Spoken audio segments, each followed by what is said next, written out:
Jean, bonjour. Merci de nous recevoir, directeur artistique du festival, et pas n'importe quel festival, Festival Mardi Gras, qui aura lieu à Saint-Jean-de-Védas le 8 et le 9. Alors, j'ai envie de dire Festival Mardi Gras. On en avait déjà parlé, je pense, l'année dernière, si mes souvenirs sont bons. Là, c'est la 32e édition. Oui, alors c'est la 32e année, puisqu'on a commencé en 93, et en fait, c'est la 30e édition. Il y a eu des années sans Mardi Gras, voilà, Covid et autres. Et oui, donc ça fait un bout de temps qu'on a cette idée de faire la promotion des instruments graves. Donc il s'agit, si vous voulez, de mettre au devant de la scène les instruments qui sont plutôt en général au fond, le Eh tuba, oui. la contrebasse, etc. Voilà.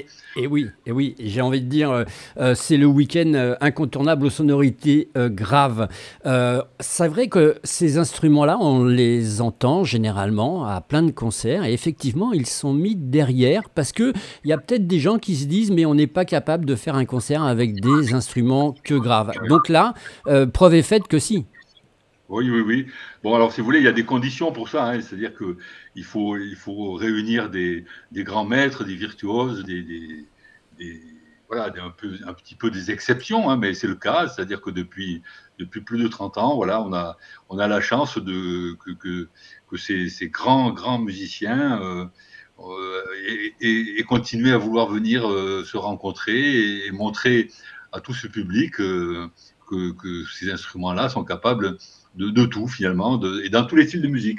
Hein, c'est le propre du festival, c'est-à-dire que c'est la tessiture qui fait que les gens sont là, et non pas le style de musique. Donc c'est ouvert au jazz, à la variété, classique bien entendu, etc.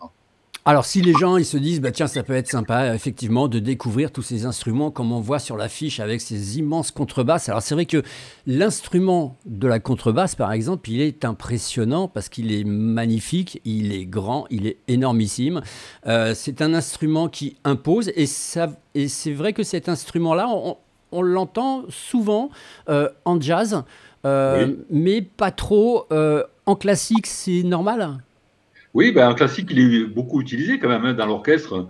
Bon, voilà, moi je travaille à l'orchestre de Montpellier, on est 6 contrebasses, mais il est dans son rôle harmonique, si vous voulez, d'accompagnement, si vous voulez, la basse, l'écriture de la musique est ainsi conçue on construit sur la basse, quoi. Voilà, hein, c'est pyramidal, et souvent le chant est en haut et puis la basse accompagne. Alors, quand on modifie ça, évidemment, on demande aux contrebasses de jouer aussi dans l'aigu, ce qu'elles peuvent faire, hein, contrairement à ce qu'on imagine. Les contrebasses ou les tubas, ça, ils peuvent jouer des mélodies aussi. Simplement, tous les instruments aigus, par définition, eux, ils ne peuvent pas faire le bas. Voilà. D'accord. Ah ouais, ouais, C'est-à-dire c'est... qu'un violon ou une flûte, ils ne peuvent pas jouer dans le grave. Mais une contrebasse, elle peut jouer dans l'aigu. Alors, c'est beaucoup plus compliqué. Ça demande évidemment un peu de. Euh, c'est pas le quotidien du contrebassiste, hein. Et Voilà. quand on monte ces concerts-là, ça veut dire quoi? Ça veut dire que là, on repasse par une réécriture? Alors pas forcément, pas forcément. Il y a quand même des compositeurs qui connaissaient, bon voilà, les possibilités de l'instrument. Ils sont rares, hein, mais ces compositeurs, ils ont écrit pour des morceaux virtuoses ou des morceaux concertants, très chantés. Et bon voilà, je dois reconnaître que chaque année, on a des gens qui nous disent jamais on n'aurait pensé ça, que c'était possible d'avoir des belles mélodies, des chants comme ça, voilà. Donc, donc on continue parce que voilà, il faut que les gens sachent qu'on joue d'un instrument magnifique. Et à chaque Et fois, c'est une redécouverte de l'instrument. oui, et puis je crois il y a aussi un progrès, quoi. C'est-à-dire que il y a des gens de plus en plus forts techniquement, au niveau virtuosité, plus en plus habiles. Les instruments évoluent un peu, ils sont un petit peu plus faciles à jouer entre guillemets. Et donc voilà, il y a des choses qu'on s'interdisait, qu'on pensait pas possible. Et puis maintenant, bon ben, les tubistes et les contrebassistes, ils jouent des partitions de violon. Je dis pas les doigts dans le nez, hein, mais bon, Ouais. c'est étonnant à voir, je vous assure, hein. Alors, on C'est va pour le monde parler des corps. On va parler bien sûr de cette programmation qu'on va survoler, bien sûr, hein, c'est samedi et dimanche, 18h30 à la rencontre de l'Octobase. Donc ça, c'est... Alors ça, oui. Alors ça, juste une petite parenthèse. Oui. Alors l'octobasse, ça viendra l'année prochaine parce que c'est un instrument qui est unique en Europe et le musicien qui en joue, donc il est malade. Ah. Et on n'a pas de plan B forcément. Il est le seul en Europe à jouer de l'octobasse. Donc il vit à Milan. Mais bon, je vais en parler parce que c'est quand même un instrument incroyable, hein, qui fait 4 mètres de haut. Ah oui. Qui a été imaginé par Hector Berlioz à l'époque. Il voulait des instruments plus graves que la contrebasse et tout ça. Donc voilà, pour que ce soit plus grave, il faut que ce soit beaucoup plus gros. Bon, maintenant, c'est vrai qu'avec la miniaturisation, on arrive à avoir des instruments qui sont graves, même en n'étant pas gigantesques. En tout cas, l'octobasse, c'est un instrument historique. Et il y en a qui ont été conçus, on les laissait dans les théâtres, souvent les théâtres ont brûlé, les octobasses sont brûlés avec, donc il n'en reste plus qu'une qu'on peut voir au musée des instruments à Paris, mais qui n'est pas jouée. Et la seule qui est jouée, qui est utilisable, elle est à Milan, donc chez mon ami Nicolas Moneta, qui viendra l'année prochaine. Cette année, il ne peut pas venir. Donc vous avez sûrement un ancien programme sous les yeux.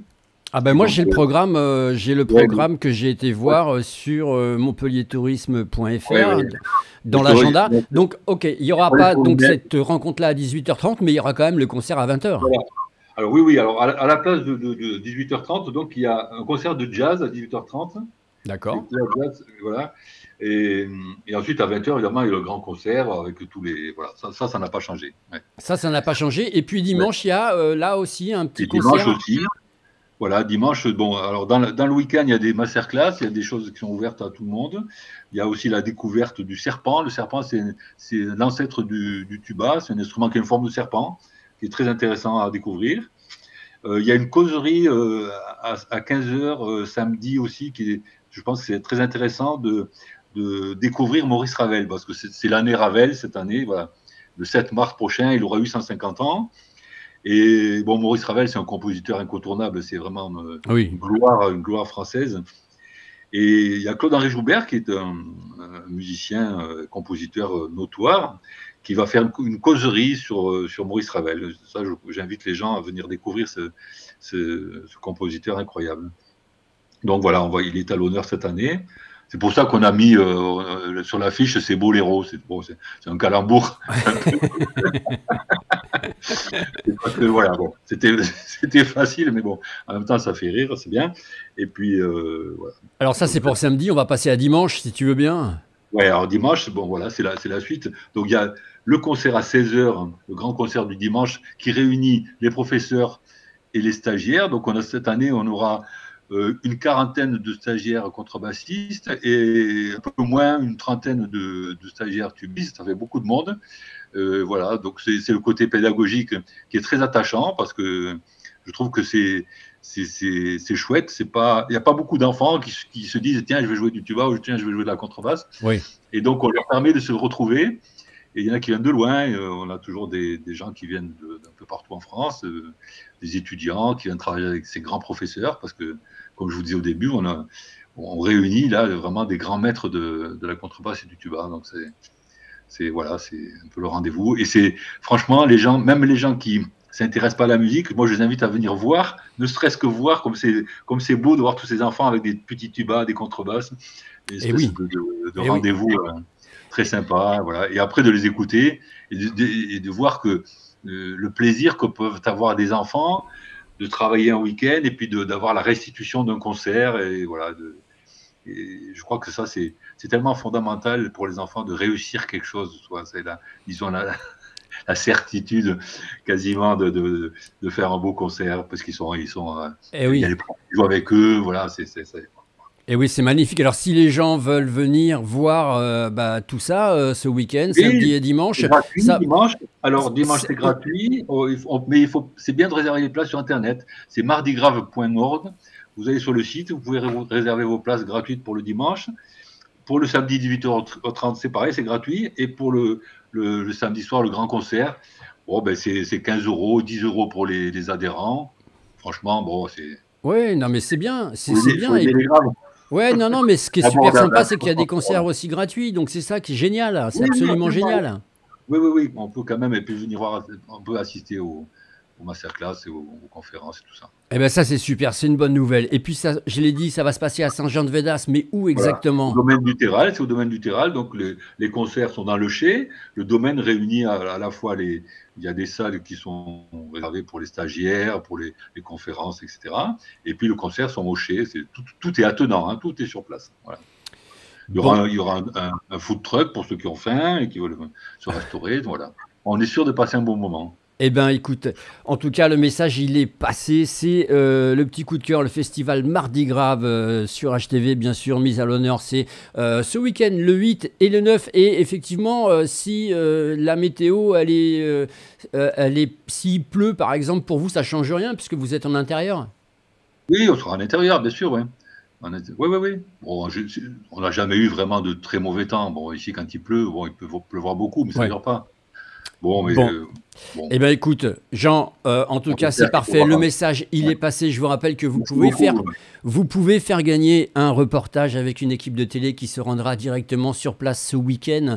Il vous suffit de voter le chiffre en haut à droite que vous voyez, c'est le chiffre 1. Et si, bien sûr, vous avez plus de 30 votes, 30 j'aime, eh ben, nous irons avec nos caméras faire un petit reportage, pourquoi pas, sur les coulisses de cet événement qui est extraordinaire quand même. Merci Oui, beaucoup, Jean.